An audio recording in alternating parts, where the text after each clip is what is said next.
Senator Faisal Vawda चयो आहे त पीटीआई बानीअ खे 190 मिलियन पाउंड केस में सज़ा ज़रूर मिलंदी। ओपन एंड शट केस आहे, ॻाल्हि ख़त्म थी वई। ट्रंप जो इंतज़ार करणु छॾे ॾियो। पीटीआई खे 20 जनवरी ते मायूसी खां सवाइ कुझु न मिलंदो। तहरीक इंसाफ़ जा अॻवान बानीअ ख़िलाफ़ साज़िशुनि में मुलविस आहिनि। पीटीआई अॻवान बि चाहिनि था त बानी भली जेल में हुजे। आज की प्रेस कॉन्फ्रेंस मैंने देखी अडयाला जेल के बाहर, मुझे अफसोस हुआ किस दौराए पे आ गए हैं, किस जगह पे जा रहे हैं। बंदूक लाठी पॉपुलरिज्म के बाद अब कशकोल लेके दर दर की भीख मांग रहे हैं। वही फौज जो बहुत बुरी थी वो बहुत अच्छी होने जा रही है। तो ये सब चीजें कौम भी देख रही है, उनके सपोर्टर वोटर भी देख रहे हैं। ये ओपन एंड शट केस है। अब ये कोई शॉकर या कोई शॉकिंग न्यूज तो आने वाली नहीं है।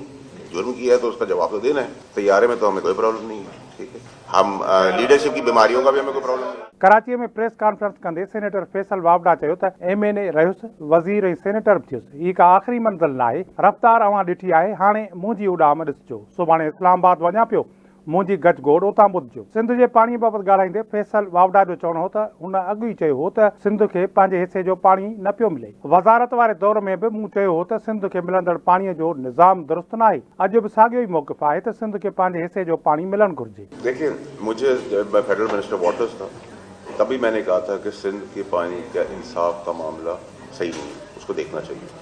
और एटनेक की मीटिंग में भी मैंने ये बात कही थी। मेरा मौक़ेबाज भी है, सबको इंसाफ से मिलना चाहिए और सिंध को भी मिलना चाहिए और मिलेगा और लेंगे। हुन चयो त पीटीआई बानी खे ॿुधायो त 190 मिलियन पाउंड केस दाख़िल थींदो। 190 million pound open and shirt case आहे, ॻाल्हि ख़त्म थी वई आहे। फैसल वावडा चयो त ट्रंप जो इंतज़ार करणु छॾे ॾियो। हाणे ट्रंप कार्ड न ई रहियो। मूंखे मुल्क में मुआशी इस्तेहकाम नज़र अची रहियो आहे। या काबीना का हिस्सा जब था, जब इक़्तिदार में था, तो 190 मिलियन के आप लोग गवाह नहीं है कि मैंने आप लोगों के आगे प्रेस में आके कहा, चैनल्स पे आके कहा कि ये नैब का केस है, इस पर जेल होनी है। मैंने खान साहब को रोका, बनी गाला जाके रोका। ये ओपन एंड शट केस है। अब ये कोई शॉकर या कोई शॉकिंग न्यूज तो आने वाली नहीं है। जुर्म किया है तो उसका जवाब तो देना है।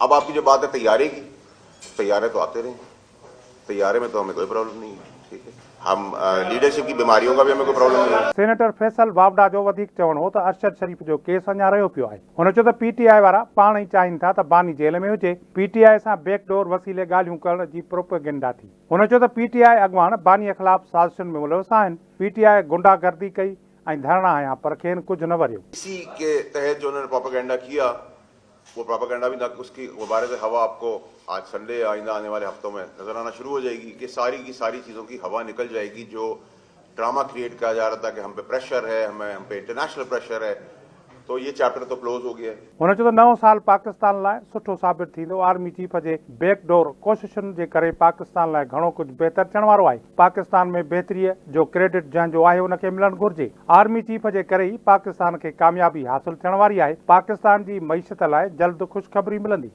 स्टैब्लिशमेंट से आप बात करने के लिए मर रहे हैं, तड़प रहे हैं। मैं आपको बार बार बता रहा था, आपको स्टैब्लिशमेंट ने कहा हमारा कोई वास्ता आपसे नहीं है। आप स्टैब्लिशमेंट भी अच्छी है, तो यहाँ तक तो अब चैप्टर आपको बड़ा क्लियर होना चाहिए कि ना कोई बैकडोर मुज़ाकरात है, ना बैरून मुल्क से कोई प्रेशर है, ना इंटरनल कोई प्रेशर है। और इसकी हवा आपको आइंदा आने वाले हफ्तों में नजर आना शुरू हो जाएगी। वो हवा तो निकल जाएगी। तो ये चैप्टर तो क्लोज है। ये ओपन एंड शट केस पहले से था, इसमें कोई नई चीज़ होने वाली नहीं है। जुर्म की सज़ा होनी है और वो होगी।